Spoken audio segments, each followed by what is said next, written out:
Hello everyone, a very good morning. So today I'm going to discuss a very exciting topic, a very basic topic and still confusing. That is antenatal screening.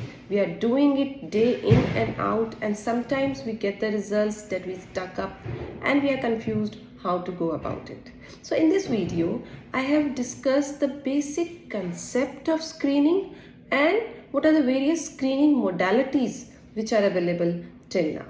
So the first and the foremost question is, what is a screening test? So screening tests are the tests which are done in a population to know the likelihood of developing a disease. So mind it, it will not give you a diagnosis whether the person has the disease or not. It will just give you a likelihood or chance that a person can develop a specific disease. Another question, now why antenatal screening? So every pregnant woman has a chance of giving birth to a baby with single gene or chromosomal disorders.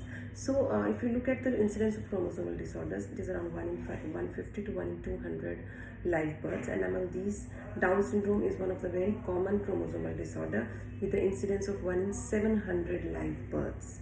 So most of the traditional biochemical screenings, they have been developed for these common aneuploidies like trisomy 21, 13 and 18.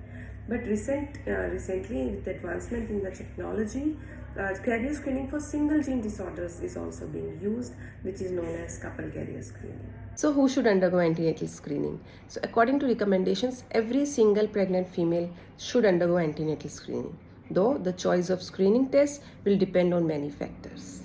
Here I would like to point out two important things. First is always take a quick family history when you are seeing a patient.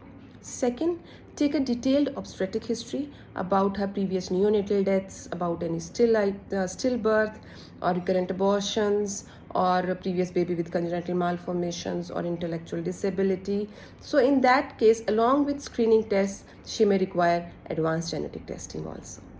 What are the various screening methods which are available during pregnancy? So they are biochemical screening, non-invasive prenatal screening, ultrasound screening, and the latest is carrier screening. So the result of these antenatal screening tests, be it biochemical screening or NIPS, the result is always given in the form of risks.